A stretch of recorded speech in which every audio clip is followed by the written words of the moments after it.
Hello. Now, quite predictably, I am returning with another Royal Navy cruiser, this time the Tier 8, the Edinburgh. And this ship is, well, it actually has the same firepower as the Fiji, the Tier 7, but it obviously gains some advantages, namely the concealment module that you get at Tier 8, but of course it also suffers because you get significantly harsher matchmaking. This game is mostly against other T8 enemies, so I figured it would be a good comparison to show how the Edinburgh does against equal opponents, so to say. Now, the concealment on this thing is 10.1 kilometers, I think. I'm not using a concealment expert captain because I don't want to skew the results, because anyone leveling a new captain is unlikely to have a concealment expert captain at this point, so this will be probably the same captain any of you will have. And the range on the ship is 15.4, which is honestly more than enough. I mean, you rarely find yourself shooting at far-range targets. In fact, because you're, of course, an AP only ship, that long range spam is not really a goal or something to strive for in any way, because AP, of course, loses effectiveness significantly the longer away you have to shoot. I mean, yes, there's plunging fire, but the accuracy and everything, you don't have the benefit of those being able to start fires. Now, of course, thanks to the tools that I have, even though they have 2 DDs, thanks to the tools that I have, meaning hydroacoustic search, my low concealment, 10 kilometers, which is comparatively low, but mostly the fact that I have both hydro and smoke, I'm willing to push into A and contest this. The thing with contesting caps with cruisers is of course, well, first of all, I'm in visual cover. Second of all, if suddenly this bar that shows capturing area, if it suddenly stops, then I instantly will know that someone is contesting the point against me, and I can activate hydro, I can activate smoke, and so forth. So it's a fairly safe move to pull. So the first thing I do is obviously just play it safe, and well, I'm spotted by spotter planes. Oh crap, on New Orleans. As I mentioned in my earlier commentary on the Minotaur, is that of course I consider the American cruisers to be pretty much a hard counter to the Royal Navy cruisers, and hopefully I'll be able to provide an example if that guy comes back, because in the US cruisers just have a huge advantage over your ship over your Royal Navy ships in pretty much every single way. One of the major weaknesses, of course, with having AP only is that, well, you can angle against these ships very effectively and reduce the damage that they deal, and because the ship can switch to HE to keep up that high damage potential, it makes you quite weak. Now, torpedo wise, let's see, is this Mayoka gonna push in? I want to shoot down this plane so I'm not spotted anymore. Yeah, time to smoke up. The New Orleans is coming back. He's far enough away that he can't radar me. New Orleans radar range is, I think, 9 kilometers or so I should be safe here. I'm just gonna take some pot shots. See if I can nail this. I think I might have aimed a bit too low, because he's turning lazier than I thought. Yeah, that was a bit too low. Was too greedy for the Citadel. Activated hydro, of course, in case there's torpedoes and such coming. Now, this ship has torpedoes. It's the first Royal Navy cruiser that gets 10-kilometer torpedoes. Before this, they are all 8 or 6 or so forth. So you get 10-kilometer torpedoes, which are quite usable. They deal 15.5k each, I think, and they have a fairly good speed, around 60 knots. But the issue is, of course, that being the first that gets them, you only have 3 per side. So landing them is going to be a challenge in general. But, of course, long-range torpedoes is always a tool that has multiple uses. And considering that these battleships are pushing up this side, I will hopefully be able to demonstrate some of the uses on these torpedoes. And seeing as we've secured this capture, I'm going to just pull back and see if I can help these guys with this pushing force. Now, the heel is of course the same as on all Royal Navy cruisers. For those that aren't aware, they're actually adding the heel to all Royal Navy cruisers from Tier 3 onwards. They are getting the heel, and I don't think it will affect the balance on these ships too much, because honestly, before T7, the biggest issue with the Royal Navy cruisers is their lack of firepower. So I guess buffing up their survivability a significant chunk by giving the heel is going to be a fairly good way of equaling it. I don't want to go for this guy, since the first guy in is always expecting torps, so I instead target the turrets behind him. Because usually when the guy first in is always going to be aware of torps and such, the guys that follow up afterwards are rarely going to be as careful about it. So I rather target the turrets coming in behind him with those torps. Is he aiming at me? This could be an issue since my smoke has run out. I thought I would get in cover by doing my tactical little grounding there, but that was obviously a mistake. Now when you get to broadsides like this, you can do fairly good damage against battleships, especially German battleships. Oh, I managed to land 2 torps, that's good. 20k damage. And of course forced his repair. If I was another cruiser, I would obviously be using HE to set fires on him now when I know that his repair is on cooldown, but sadly that option simply does not exist. So it's just AP spam on his broadside. Which of course you have to really hit. You want to hit right above the belt, around where the deck and superstructure is. That's when you can get those juicy hits, like the 7k hit there. Because otherwise you'll just end up with these awkward hits that, well, if they hit the belt and the shell simply shatters, which is of course one of the weaknesses of only having HE. But hopefully, let's see if I can get some good volleys in.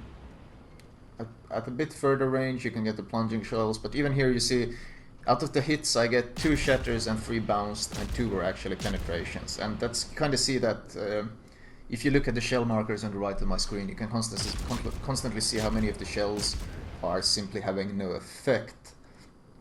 So that's kind of one of the balancing factors of the Royal Navy cruisers in general, is that, well, angling and of course being only able to shoot AP is a pretty big weakness. But starting from the tier 7, the Fiji actually has exactly the same firepower as this ship. So yes, the Fiji is where I consider the Royal Navy starts ramping up in general, because that's when they start having enough firepower to offset all these weaknesses of having only AP and being so squishy in general. And that's when I feel like the firepower really starts to offset these weaknesses, whereas where it compensates for it. The Minotaur is of course the most extreme example, where you're very, very squishy, but on the other hand you have insane DPM, so it's kind of offset by that fact. Let's see if I can get some torps on this Gnoise now. Torps coming for me, but they're gonna have a hard time hitting me because I'm so far behind the island. I need to start moving, of course. You need to keep a constant eye on your smoke duration in these ships, because being caught in the open with the smoke running out is a huge issue. And I may have cursed myself by talking about the New Orleans, because the New Orleans is going to push in. Okay, I landed 1 torp on the Gnoise, that's always good. But here we get to the big issue. Mostly, well, my team is obviously being slaughtered, which is not that good. But this New Orleans, and here of course this is the same tier as I am, but here's the major issue with why US cruisers just shit on you. If the player is smart enough to keep himself angled, well, you do no damage. I'm showing up single target torpedoes here. I'm trying to just basically make him turn. I need to make him turn and show broadside, because as long as he keeps angled like he is now, you can see on the right side how little damage I'm doing to him. Pretty much all my shells are bouncing, and this is why US cruisers just straight up counter Royal Navy cruisers. They can bounce all your shells, and they can deal both AP and HE damage to you. It doesn't matter. Angling doesn't really help against these, because your armor is so squishy that he can absolutely slaughter you. What I'm doing here is pretty much a desperation smoke. I'm hoping he's gonna move. He's gonna turn, because my only chance of literally killing this guy is that he turns. Because the damage exchange is completely unequal here. I do 2k to him, he does 10k to me.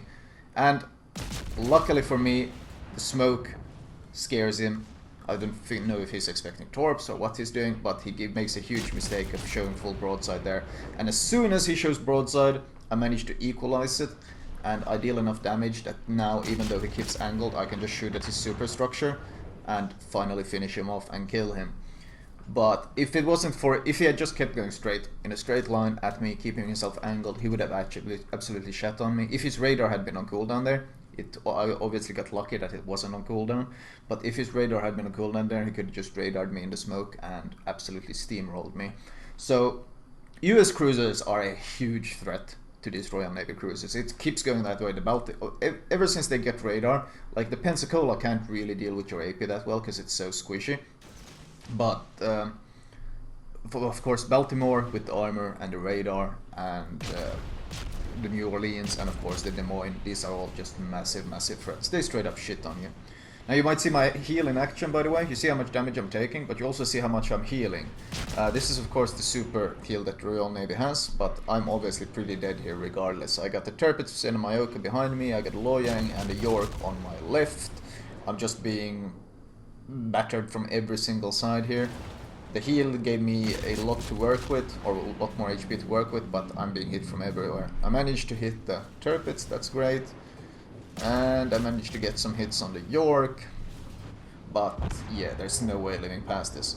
Meanwhile, of course, in our base we have full HP Gneisenau, full HP Bismarck, just camping and sitting back and sniping, as is pretty common for battleships. The game ended soon after this. You can see I did 170k damage, but it was still a defeat because, well, my team didn't really show up much in this game, sadly.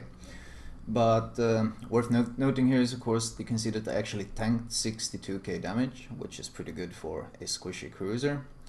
But that's pretty much it. Now, regarding the build for this ship, I will of course as usual start with the modules. My first recommendation is getting the hull, mostly because the other two aren't as important, and the hull gives you Rudder Shift, a significant amount of HP, and of course, well, a significant amount of AA, but that's not as much as important as the HP pool is. After that, you can get the range to your guns, even though that's not as important, but of course, range is always an advantage, before finally upgrading to torpedoes, so you get a bit more damage, but mostly you get that 2 kilometer range, or actually a bit less damage, sorry, but you get the 2 kilometer range. Consumable wise, I recommend of course the premium repair and the premium smoke, because those are the things that keep you alive. But if you can afford it, premium heal and even premium hydro are of course fantastic, but not everyone has the money to use on that, so at least get the smoke and the repair if possible. And finally, of course, upgrade wise, the first thing you want to go for is naturally the main armaments modification 1, and because it, well, buffs everything you use. Finally get AA, because aiming systems isn't that good since you're a cruiser that just spams shells all the time, and you want to be able to buff that range on those guns to that extreme amount since you don't have defensive AA. Propulsion mod, because if you break your engine you'll glide out of the smoke. Anything else can be countered by smoking up, but broken engine is a huge issue. Rudder Shift, of course, because you want to be able to dodge those torps and in general dodge shells. Finally, concealment, because, well, you don't want to get spotted to begin with. And captain perks wise, basics of survivability, pretty straightforward. Expert marksman. Now, worth noting is ships like the Minotaur doesn't really need expert marksman because of the great turret traverse, but you'll need it on the Edinburgh for sure. And so get that, and you'll need it on the Neptune as well. Superintendent, because you have so many great consumables, getting one more of each is far better than vigilance, which is a bit situational. Now here's this once again some option. Advanced firing training is great. Manual fire control for anti-air is also great. The thing is, well, on this ship it's kind of debatable which one is better. I think in fact manual AA is probably better on the Edinburgh, and in fact manual AA is considerably better on the Neptune that has a bunch of big guns. In fact, let me show you. Well, if of course it only works on guns over 100 millimeter, and this set only has one, or this only has 6x2, but for example the Neptune here, he has 6x2 and 4x3, so on the Neptune manual AA is by far the best choice, because you get a massive boost for the Neptune anti-air. But then again, when we move on to the Minotaur, on here AFT is actually better because you buff these 76.2mm guns that deal massive damage. You debuff the range on them, which is even better. So it's kind of becomes down which one is better. Honestly, both are very good choices. I don't think you can make a wrong choice in this case. Either one which buffs your AA is going to be highly useful. But ultimately, of course, you want to get Concealment Expert. You only pick one of them and then go for Concealment Expert, because that's naturally the most important perk you can get for a Royal Navy cruiser. Anyway, that was my Edinburgh commentary. I hope you guys enjoyed it.